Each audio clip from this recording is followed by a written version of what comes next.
लग्नानंतर होईलच प्रेम या मालिकेमध्ये काव्याला खूप टेन्शन आलेलं असतं. तो मुलगा वाहून गेलेला असतो त्यामुळे आणि पार्थ तिला समजावत असतो. इकडे जीवा आणि नंदिनी त्यांच्या हॉस्पिटलला जाण्याची तयारी करत असतात. नंतर ते खाली येतात तेव्हा मानिनी तिचं कुंकू लावून औक्षण करते आणि म्हणते, हळू जा बाळा आणि सगळं व्यवस्थित होईल.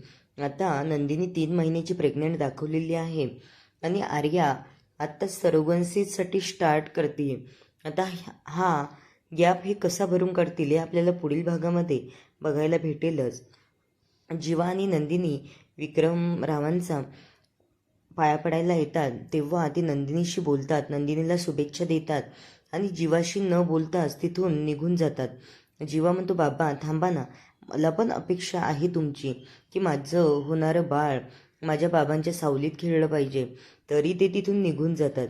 नंदिनी हसून जीवाला सावरते आणि म्हणते, जीवा जाऊ द्या ना, बाबा तुमचेच आहेत ना, मग आज ना उद्या त्यांचा राग निवळेल आणि ते नक्कीच तुमच्यासोबत पहिल्यासारखे वागतील. इकडे पार्थ आणि काव्या पण आलेली असतात तेव्हा ते म्हणतात, काय झालं? नंदिनी म्हणत असते, अहो काही नाही, जीवासोबत बाबा थोडे बोलले नाही ना, त्यामुळे त्यांना हर्ट झालं. पार्थ म्हणत असतो, अरे चालतंच आहे, एवढं काय? नंतर नंदिनी पण म्हणत असते, हो समजावा ना तुम्ही यांना. काव्या आणि पार्थ पण नंदिनी आणि जीवाला शुभेच्छा देतात आणि म्हणतात, तुमचं हे सगळं काही सुरू आहे ते लवकरच सक्सेस हो. आणि पार्थ जीवाला आणि काव्या नंदिनीला मिठी मारते. तेव्हा नंदिनीला असं वाटतं, काव्याला जर आता कळलं तर काय होईल, आणि ती जीवाकडे बघायला लागते. जीवा म्हणतो, तू टेन्शन घेऊ नकोस. इकडे वसवात्या त्या आशासोबत बोलत असते.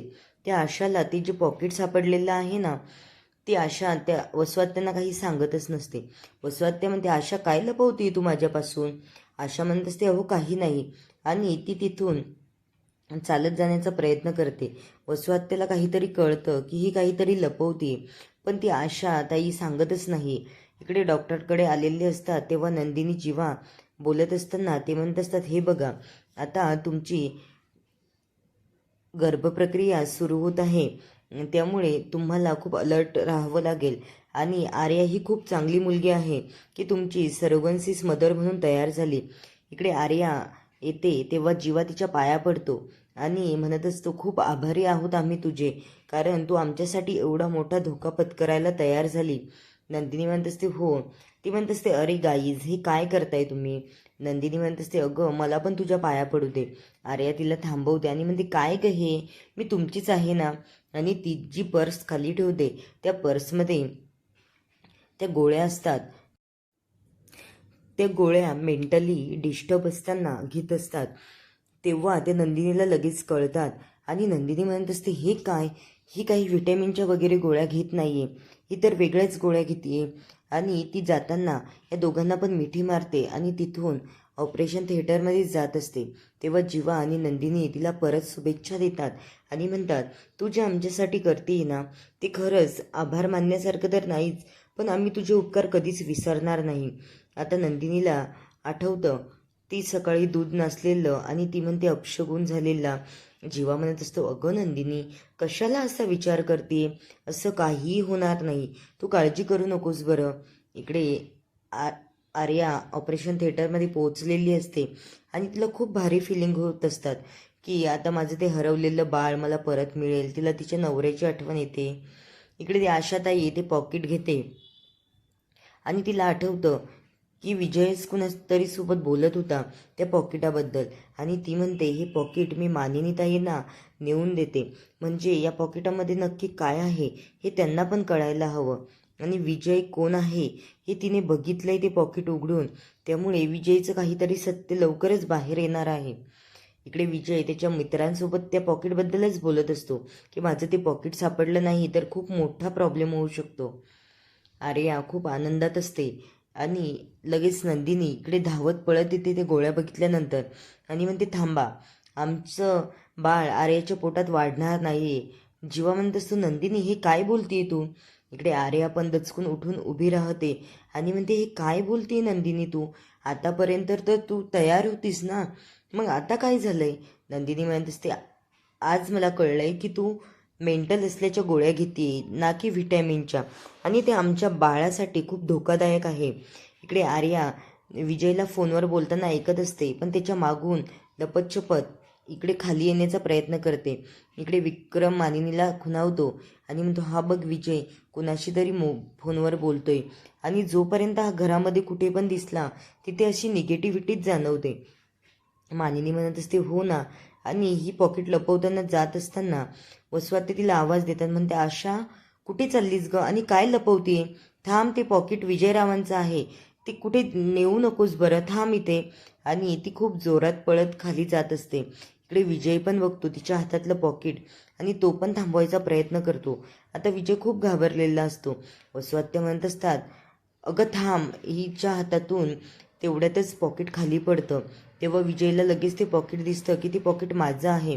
विजय बऱ्याच दिवसात ते पॉकेट शोधत होता, पण त्याला काही सापडलंच नाही. आता मानिनीने बघताच मानिनी म्हणते, हो, खुणावते ते विक्रमरावांना की तुम्ही जा आणि ते पॉकेट आणा पटकन. त्यामध्ये काहीतरी आहे की जे विजयचं सत्य आपल्यापर्यंत पोहोचू शकेल. विजय खूप धावत खाली येत असतो, पण कुणालाच माहीत नसतं की याच्यामध्ये काय आहे. आणि विजय येण्याच्या अगोदरच विक्रमराव ते पॉकेट घेतात आणि म्हणतात, विजय, आय एम अ फर्स्ट. बघ, तुझ्या आधी मी येऊन पोचलो आणि मी पॉकेट घेतलं. आता नाही, हा हे पॉकेट मी तुला देणार. तो म्हणत असतो, मामा असं नका करू, द्या ना प्लीज. तो पॉकेट घेतो आणि मानिनीकडे फेकतो. मानिनी म्हणते, थांबा विजय तिथेच. आणि ती ते पॉकेट उघडून बघते. नंतर नंदिनी सांगत असते, ही आर्या व्हिटॅमिनच्या गोळ्या सांगून वेगळ्याच गोळ्या घेते आणि त्याचा धोका आमच्या बाळाला होऊ शकतो. त्यामुळेच मला असं वाटतंय की आर्या सरोगन्सिस मदर म्हणून परफेक्ट नाही आहे. ती डॉक्टर त्यांना समजावत असते, अहो तुम्हीच यांना निवडलं ना, मग आत्ता काय प्रॉब्लेम आहे? आणि त्या गोळ्या त्या बंद करतील ना, तुम्ही का विश्वास दाखवताय त्यांच्यावर? आता जीवा नंदिनीला समजावतो आणि नंदिनी म्हणते, बरं ठीक आहे. आणि सॉरी आर्या, माझं चुकलं.